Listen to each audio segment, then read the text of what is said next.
அனைவருக்கும் வணக்கம். நான் உங்கள் இந்திரஜித் பேசுகிறேன். நான் நலம், நீங்களும் நலமாக இருக்க வேண்டும் என்று மாற்றம் யூடியூப் சேனல் வழியாக உங்களை நான் கேட்டுக்கொள்கிறேன்.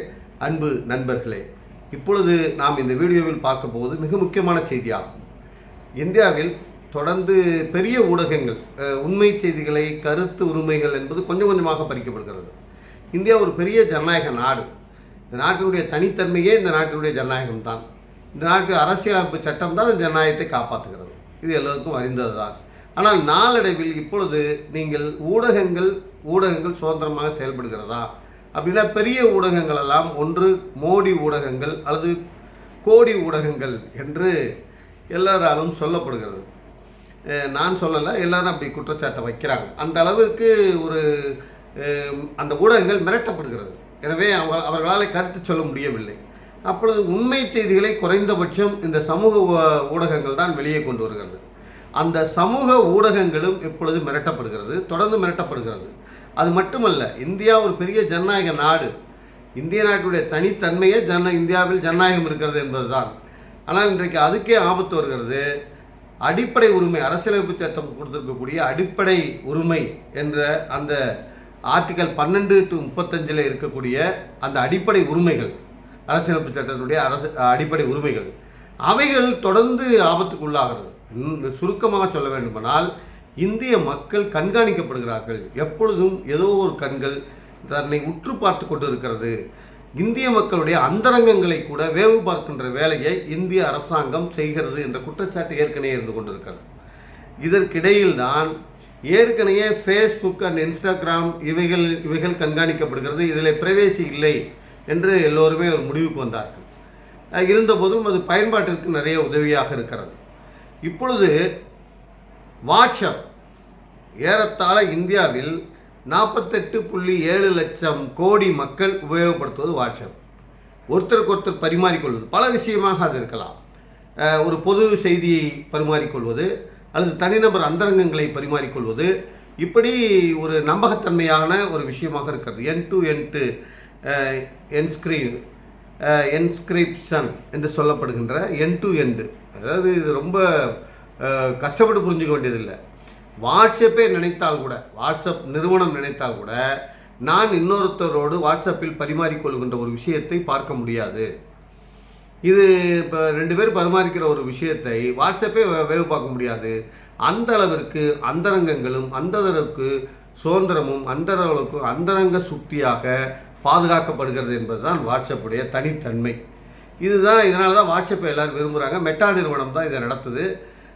இப்போ வாட்ஸ்அப் நம்பகத்தன்மையாக இருக்குமா போமான்னு ஒரு கேள்வியெல்லாம் வந்தபோது இது காப்பாற்றப்படும் என்று சொல்லப்பட்டிருக்காது. நீங்கள் ஒரு வாட்ஸ்அப் ஓப்பன் பண்ண புது வாட்ஸ்அப் யாருக்காவது செய்தி அனுப்பாமல் இருந்தீங்கன்னா ஓப்பன் பண்ணி பார்த்தீங்கன்னா அதில் end-to-end என்ஸ்கிரிப்ஷன் என்று இருக்கும்.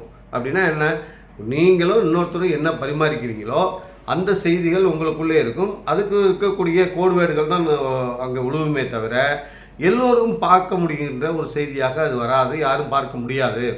எனவே அது அந்தரங்கங்கள், தனிநபர்களுடைய அந்தரங்கமாக இருக்கட்டும், ஒரு பொது விஷயமாக இருக்கட்டும், இரண்டு நபர்களுக்கு இடையில் நடக்கக்கூடிய உரையாடலை வேறு 3வது நபர் பார்க்க முடியாது, வாட்ஸ்அப்பே பார்க்க முடியாது என்பதுதான் அதனுடைய தனித்தன்மை. எனவே தான் இந்தியாவிலே ஏறத்தாழ 48.7 லட்சம் கோடி மக்கள் அதை பயன்படுத்துகிறார்கள்.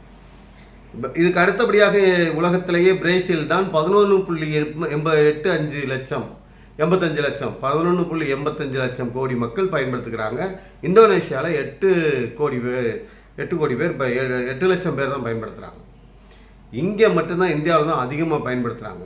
இப்போ என்ன பிரச்சனை வருதுன்னா, இப்போ இடையில ஐடி ஆக்ட் 2021 படி, தகவல் தொழில்நுட்ப சட்டம் 2021 படி, இனிமே இந்த நாங்கள் எப்போ நினைச்சாலும் மத்திய அரசு அல்லது அரசு நினைத்தால் ஒருத்தருக்கு ஒருத்தர் பரிமாறிக்கொள்ளுகின்ற ஒரு செய்தியை எங்களுக்கு நாங்கள் பார்க்குற மாதிரி கொடுக்கணும்னு சொல்கிறாங்க.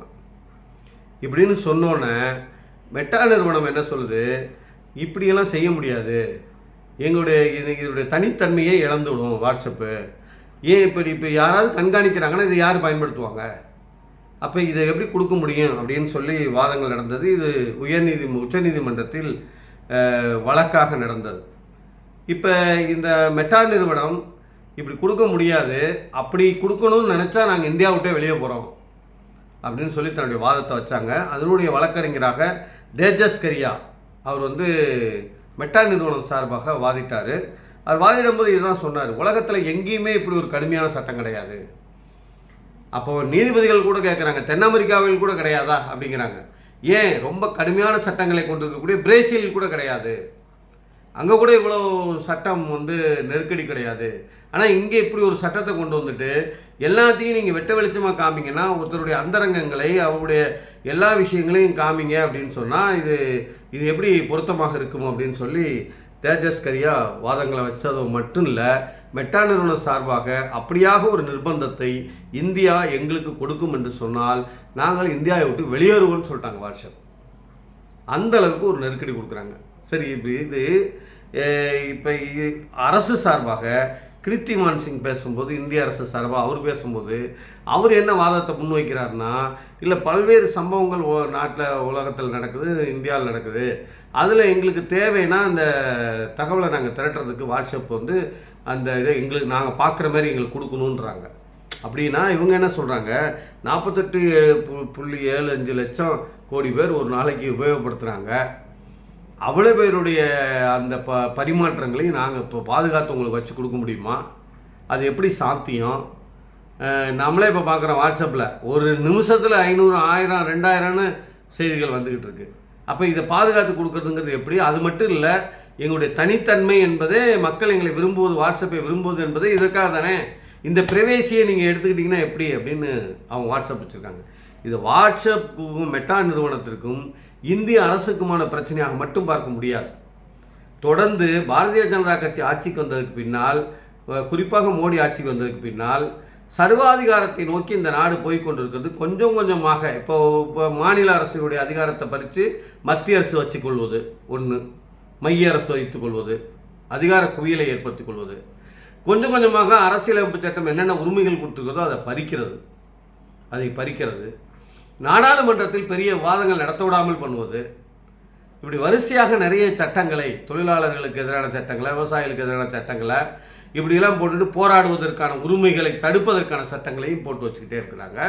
அது மட்டும் இல்லாமல் ஒவ்வொரு விஷயமாக கொண்டுட்டு மக்களை ஒரு கண்காணிப்புக்குள்ளே வைக்கிறாங்க. இப்போ ஆதார் கார்டு என்பதே நம்மளை உத்து நோக்கிறது தான். ஆதார் கார்டு என்பது ஒரு வகையில் ஆதார் கார்டு நமக்கு பல வகையில் பயன்பட்டாலும் கூட நம்முடைய எல்லா ரகசியங்களும் அதெல்லாம் அரசு வச்சுருக்கா? இது எல்லாம் தனியார்கிட்ட கொடுத்துருக்காங்க வேற. அப்போ தனியார்கள் கண்காணிப்பில் நாம் எப்பொழுதும் இந்திய மக்கள் இருந்துகிட்டு இருக்காங்க.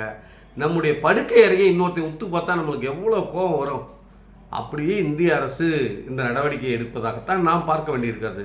எனவே இந்திய அரசியலமைப்பு சட்டம் குறித்திருக்கக்கூடிய தனி மனித உரிமைகள் அல்லது சுதந்திரம் அப்படிங்கிறத பறிக்கிற ஒரு விஷயமா இந்த விஷயம் இருக்குது. ஏதோ மெட்டா நிறுவனத்துக்கும் அரசுக்குமான விஷயமா அதை பார்க்க முடியாது. எனவே மாற்றம் யூடியூப் சேனல் வழியாகவும் மக்களை நாங்கள் கேட்டுக்கிறோம், தேசிய நம்முடைய அரசாங்கம் இப்படி எல்லா விதமான பிரவேசியையும் பறிக்கின்ற இந்த விஷயத்தை நாம் கண்டனம் தெரிவிக்க வேண்டும். எனவே மெட்டா நிறுவனத்துக்காக ஆதரவாக நாம் நிற்கிறோம் என்பதெல்லாம் அல்ல, வாட்ஸ்அப்புடைய அந்த நியாயமான கோரிக்கை சரிதான் என்பது மாற்றம் யூடியூப் சேனலுடைய கருத்தாகும். எனவே மக்கள் குரல் கொடுங்க, அல்லது நான் சொன்னது தப்பாக இருந்துச்சுன்னா அதையும் கமெண்ட் பாக்ஸில் போடுங்க, சரின்னா சரின்னு கமெண்ட் பாக்ஸில் போடுங்க. நன்றி, வணக்கம்.